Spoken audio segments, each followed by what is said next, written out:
I'm Dr. Robinson. Hello, my name is Drake Rumph. I was calling because I saw an infomercial at home that was talking about cancer and tobacco use, and I do smoke cigarettes, and I was wondering if there's a difference between the brands because I do smoke Camel, but I was thinking about transitioning to Newport. I mean, does either have a lower risk factor for cancer? Well, I know some cigarette brands provide filters for the smokers, but in all honesty, tobacco is tobacco, and no matter what you switch to, you're still going to have high risk for cancer. Okay. Next week, we're having a clinic for smoking. Would you be interested in making an appointment and coming in? Sure, I should have some free time. Okay. Would Thursday at 12 o'clock be good for you? Yeah, it should be fine. Okay. Well, I'll put you in now. I'll see you next Thursday, sir. Okay, thank you.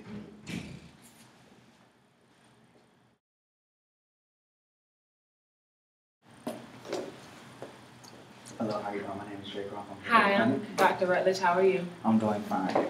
I came to your pharmacy last week inquiring about if brands make a difference in risk factors for cancer. Do you have any information about that for me?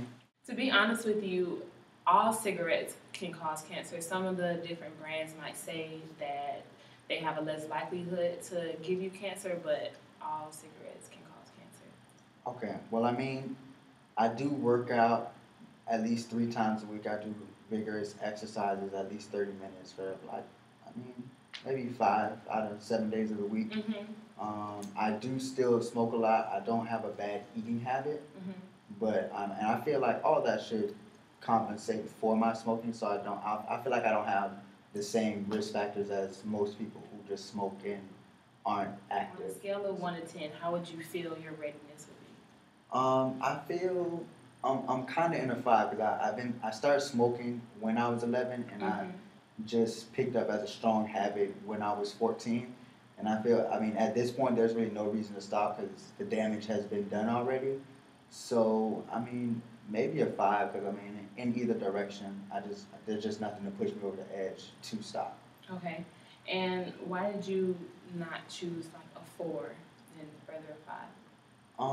Because it's not to say that I don't want to quit. I would like to quit, but I just don't see the impact that it would have. Okay. I see you're not really concerned about stopping your smoking right now, so I'm really wondering if you're ready. Well, I am concerned. I do want to lead a healthy life. It's not like I just want to smoke and all of a sudden get cancer. It's just not the easiest thing in the world to do to quit smoking. I don't have an incentive to actually stop. Okay, I understand. You don't see yourself stopping smoking anytime soon. So what actions do you think you can take to prevent the risk factors? I feel like I exercise and work out enough to kind of offset the effects of tobacco. So, I guess I can reduce the amount of cigarettes. Okay, that's a good start. So, what are some of the pros and cons that you would have for smoking? Some of the pros, it relieves stress or something to pass time. It just makes me feel like a more stable person. On the con side, it is kind of expensive. Then you have the lingering thought of getting cancer, and it does kind of affect my endurance while playing basketball. You stated that you like playing sports, but are you aware that if you continue to smoke, it could have a serious effect on how well you play in the long term? You might not be able to play at all.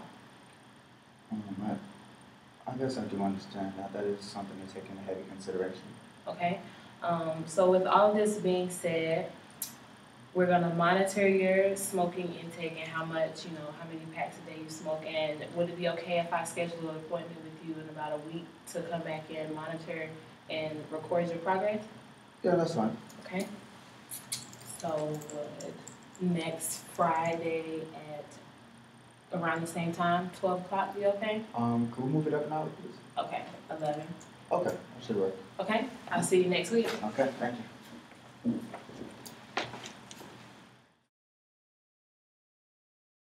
Hi, Mr. Rumph, how are you? I'm doing well, how are you? I'm good. So how has the progression been? Well, since I last spoke to you, I made some changes I thought would be necessary. I reduced my smoking by nearly half, and I do feel my physical capability has increased.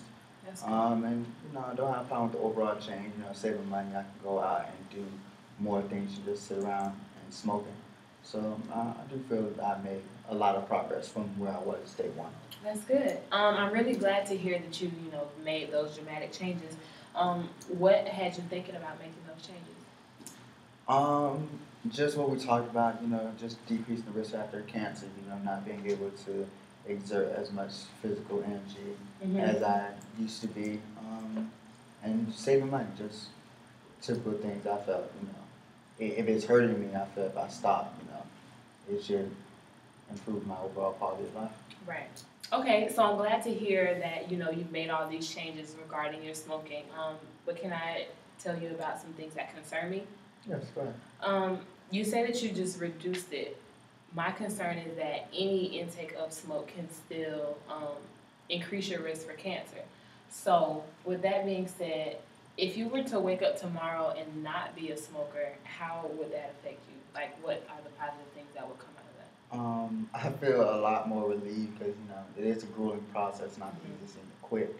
But I do see a lot of positive things in my life, and I wouldn't be against it at all. Okay. If I were to hand you an envelope today with a message in it, what message would get you to completely stop smoking?